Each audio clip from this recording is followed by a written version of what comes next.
One person came and told me, while I was doing dawah, one non-Muslim came and told me, mind your own business. What should I do? I told him, I gave him incidents. Suppose you and your family, along with your wife and a small kid of 4 years old, goes on a hill station for a holiday. While you're on the hill station, on the hill, when you and your wife are talking, your son, 4 years old, walks away from you and is walking towards the edge of the cliff of the mountain. By the time you realize, he is far away, you can hardly see him. But you say, Ahmad, be careful. But your voice cannot reach there. He's far away. You can see him. While your son is walking towards the edge of the cliff, there's the elderly gentleman standing at the edge of the cliff and admiring beauty. He looks at your son, he smiles, and he continues admiring beauty. You want to shout, oh, mister, save my son. But your voice cannot reach there. Mister, save your son. Save my son, please. Voice cannot reach. The elderly gentleman looks at your son, smiles. He can see your son walking towards the edge of the cliff. After some time, your son falls over the cliff. When you go to that man and tell him, why didn't you save my son? He gives the reply, I was minding my own business.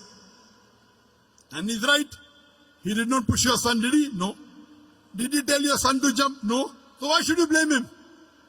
He did not tell your son to jump. He did not push your son. Yet you will blame him and tell him, Allah gave him hikmah. He could have saved my son easily. He didn't even have to take a step forward. He only had to stretch his hand and my son would have been saved. Will you blame him or not? Yes or no? You will tell this person, my son is masoom. 4 years old, he doesn't know. This elderly gentleman could have easily saved him. He said, no, I was minding my own business. When anyone tells you, when you're doing dawah, that mind your own business, tell him, that's what I'm doing. I'm minding my business. It is the business of every Muslim to mind other people's business as far as deen is concerned. Let me repeat. When anyone tells you mind your own business while doing dawah, tell him, it is the business of every Muslim to mind other people's business as far as deen is concerned. كنتم خير أمة أخرجت للناس تأمرون بالمعروف وتنهون عن المنكر. We are the best of people because we enjoy what is good and we forbid what is wrong. That is what we are doing. We are doing our duty.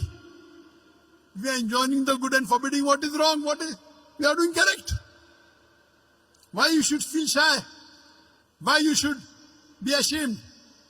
Imagine if you have a non-Muslim neighbor and you don't do dawah to him and he dies as a mushrik.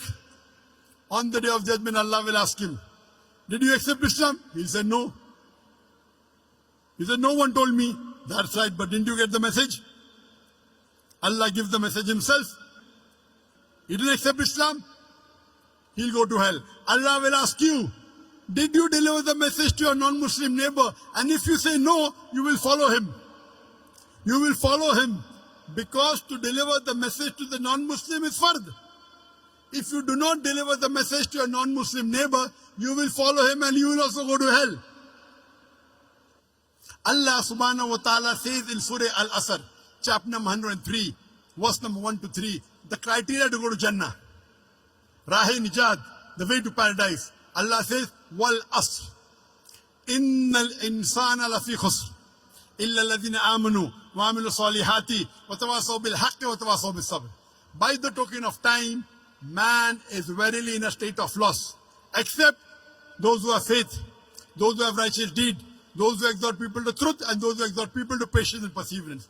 There are minimum 4 criteria required for any human being to go to Jannah. Number 1 is Iman, belief, faith. Number 2, Amal Salihat, righteous deed. Number 3, Watawasaw bil Haq, inviting people to truth, doing dawah and islah. And the 4th, Watawasaw bil Sabr, inviting people to patience and perseverance. There are minimum 4 criteria required for any human being to Jannah.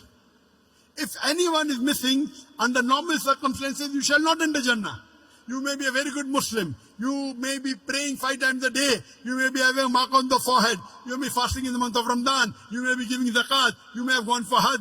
But if you don't do dawah, according to Surah Al-Asr, chapter number 103, verse number 1 to 3, you shall not enter Jannah. You have to pass in all 4 criteria. If you only dawah is also, all 4 are important. Iman, righteous deed, dawah and islah, and inviting people to patience and perseverance. If anyone is missing, you shall not enter Jannah. All 4 are required. If you don't do dawah and Allah wants you to put you in Jannah, that's Allah's prerogative. He can forgive your sin and put you. But under normal circumstances, if you don't do dawah, according to Surah Al-Asr, you shall not enter Jannah. It's the fard, it's the duty of every Muslim that he should convey the message of Islam to those who are not aware of it. Dawah is fard in Islam. At least a part-time da'i.